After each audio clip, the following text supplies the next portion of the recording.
My name is Adrian Vance, and I'm 37 years old. I live in Denver now, a city of sharp mountains and clear, blue skies, where I've built a life and a business from the ground up.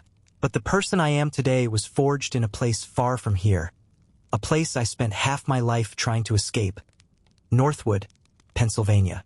It's a small town where the memories of a childhood, both sweet and profoundly bitter, still visit me in the quiet hours of the night. Northwood in the 1980s was idyllic, like a town from a storybook, with tree-lined streets and cozy wooden houses. My family lived in an old mansion on the edge of town, a place whose grand walls seemed to echo with my mother, Isabel's, laughter. My mother was my entire world, a woman with a gentle smile and hands that were always ready to fold me into a hug. She taught me the simple magic of folding paper cranes, the quiet beauty of watching a sunset, and the stubborn belief that this world, no matter how harsh it seemed, was still full of wonder. My father, Richard Vance, was the founder of Vance Holdings, a successful real estate businessman who was often away. But whenever he returned, he brought the world with him. A toy car from a distant city, a picture book, or just a strong, enveloping hug that made me feel like the center of his universe. That perfect world shattered when I was 8. My mother was diagnosed with breast cancer, and the cruel disease stole her from us in just 1 year. I can still see her in the sterile white hospital bed, her light fading, but still mustering the strength to smile at me. "Adrian," she whispered, her voice a fragile thread. "You have to be strong, okay? I'll always be right here, in your heart." Those were her last words to me. My mother's funeral is a hazy, fractured memory. I remember the sound of quiet crying, the rhythmic patter of rain on a sea of black umbrellas, and an emptiness so vast it felt like the world had cracked open and swallowed me whole. My father, a man I had always seen as unbreakable, hugged me tightly that day. I didn't know it would be the last time I would feel that kind of closeness from him. After my mother's death, my father changed. He became a ghost in his own home, throwing himself into his work as if trying to outrun his grief. He left me to wander the vast, silent house, a small shadow trying to find warmth in my mother's old things. The scarf she knitted, the diary she left behind, the paper cranes we had folded together. Then, when I was 10, my father brought Miranda home. She was a tall, slender woman with meticulously styled blonde hair and eyes as sharp and cold as chips of ice. She and her 2 children, Olivia and Ethan, swept into our home like an invading army. My father introduced Miranda as my new mother, but I knew, from the very first moment, she could never replace the one I'd lost. Miranda's presence was a suffocating fog. The house, already gloomy, now felt oppressive. She rearranged furniture, changed the menus, and slowly, systematically, erased every trace of my mother.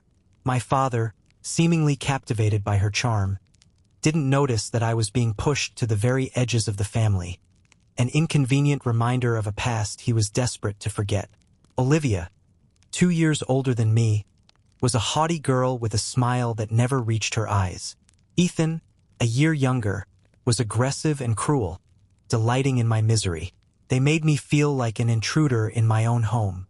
Olivia would mock me, calling me the little orphan, in a sing-song voice when my father and Miranda weren't around. Ethan's cruelty was more physical. He would hide my toys or push me down in the hallway, laughing with a gleeful cruelty that chilled me to the bone. I remember one afternoon, I was in my room, carefully setting up a line of little plastic soldiers my father had brought me from a trip to Germany. Ethan burst in, a malicious grin on his face. Before I could react, he stomped through them, crushing the tiny figures under his heel. When I yelled at him, he just laughed. "They're just stupid toys," he sneered. "Just like you." Miranda didn't just ignore their behavior. She encouraged it. Her words were like tiny, poison darts. "Adrian, why can't you be more like Olivia and Ethan? They're so much better behaved," she'd say, her tone sickly sweet. I once overheard her telling my father that I was an extra child, a painful reminder he didn't need. I tried to tell my father, pleading with him to see what was happening, but he would just wave a tired hand. "You need to adjust to the new family, Adrian. Miranda is a good person. Just give her time. Every dismissal felt like a tiny betrayal, another crack in the foundation of his love. The years that followed were a long, lonely chain of pain. I became withdrawn and quiet. I found my mother's old diary tucked away in a box under her bed. Her elegant handwriting was a lifeline. She wrote about her love for me, her hopes that I would grow up to be a strong, kind man. My Adrian, she wrote, you are my most precious gift. Never let anyone make you doubt your own worth. I read those words until they were burned into my memory, a shield against the cruelty of my new family. I excelled in school, not to please anyone, but because I knew education was my only escape route. When I was 16, my father started talking about me taking over Vance Holdings. You're the heir, Adrian, he said, standing in his office, surrounded by portraits of our ancestors. This company will be yours. But Miranda was always there, whispering in his ear that I wasn't mature enough, that her Ethan had the real leadership qualities.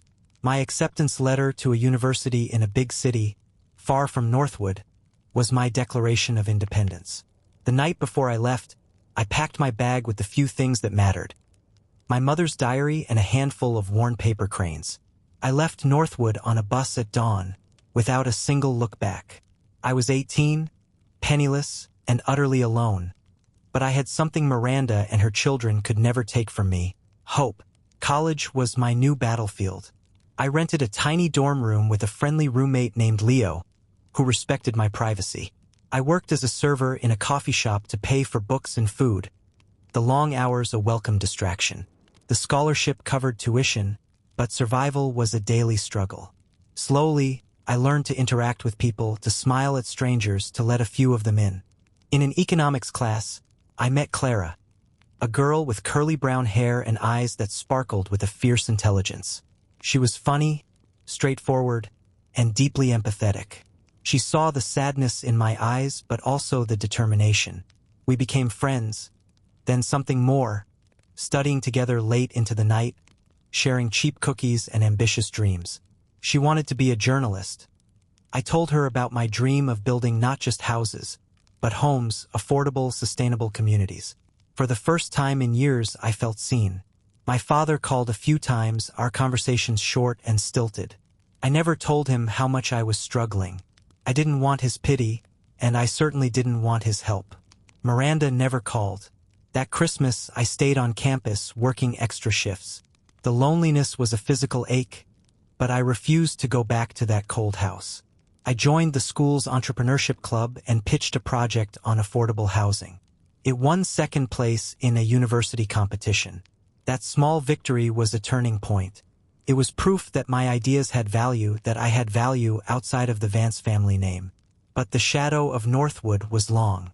One day, a cold, brief letter from Miranda arrived, informing me that my father expected me to work at Vance Holdings after graduation. Richard believes you have potential, though I'm not so sure, she wrote. I tore the letter into tiny pieces, my hands shaking with rage. I resolved then and there that I would forge my own path. I would never go back. But life, as my mother used to say, has a way of forcing us to confront the things we run from. A few weeks after graduation, a call from my father pulled me back into the orbit of Northwood, the place I had sworn I'd never return to. His voice on the phone was low and heavy with an urgency I hadn't heard in years. Adrian, I need you to come home. Vance Holdings needs you. You're the heir. I wanted to scream no, to tell him I had my own life, my own dreams. But a part of me, the small boy who still craved his father's approval, wavered. So, against my better judgment, I agreed. Returning to the old mansion felt like stepping back into a nightmare. Miranda greeted me at the door with a plastic smile. The company was even worse. It had become a reflection of Miranda's greed, focused solely on luxury projects with high profit margins, abandoning the community-focused vision my father had once championed. They gave me a menial job as a low-level project manager, a glorified intern, assigning me paperwork and errands. It was a clear power play by Miranda and Ethan to keep me under their thumb. I gritted my teeth and endured, spending my nights studying the company's financials, learning every detail of the business they thought I was too stupid to understand. The breaking point came during a board meeting. Ethan and Miranda were pushing for a new luxury resort project that required demolishing an old, low-income neighborhood. I couldn't stay silent. I stood up and presented a detailed alternative plan. Renovate the neighborhood, build new affordable housing, and create a community park. This isn't just about profit, I argued, my voice ringing with a conviction I didn't know I possessed. It's about our responsibility to this town. The room fell silent. I looked at my father, pleading with him to support me. He just sighed, his eyes weary. Adrian, you're too naive, he said. Ethan's project is already approved. His words were a knife in my heart. The last flicker of hope that my father would ever stand up for me died in that moment. That night, I called Clara. I don't belong here, I told her, my voice choking with a decade of unshed tears. I tried, but I can't. I packed my bags for the second and final time. I wrote a short letter to my father, not of anger, but of resignation, leaving it on his desk. At dawn, I drove away from Northwood, not knowing where I was going, only that I was free. I ended up in Denver. It was as far from Northwood as I could get, a city of new beginnings. I rented a small, damp room and got a job as an assistant at Summit Development, a small real estate firm that focused on affordable housing. The owner, a kind, older man named Mr. Davies, saw my passion and my vision. He became the mentor and father figure I never had. For 5 years, I worked relentlessly. I poured all my pain and determination into my work, rising through the ranks. I led a project that transformed a derelict city block into a vibrant community with housing, a park, and a daycare center. An article in a local paper called me a young man changing Denver's landscape. I was finally building the life my mother would have been proud of. Then, one morning, the past came calling. A woman's voice on the phone, a nurse. Mr. Vance, your father, Richard, passed away this morning, she said gently. I need to meet you. There are things you need to know. My heart stopped. My father was gone, and a stranger was telling me he had secrets. I booked a flight back to Northwood, a cold dread mixing with a strange sense of resolve. The past was pulling me back one last time. The funeral home was cold and smelled of lilies. I saw them immediately. Miranda, Olivia, and Ethan, standing near the casket like vultures. When Miranda saw me, her face twisted into a mask of contempt. What are you doing here? She hissed. I'm here to say goodbye to my father, I said, my voice steady. You're here for the inheritance, aren't you? Ethan sneered. Don't pretend to grieve. Dad didn't need you.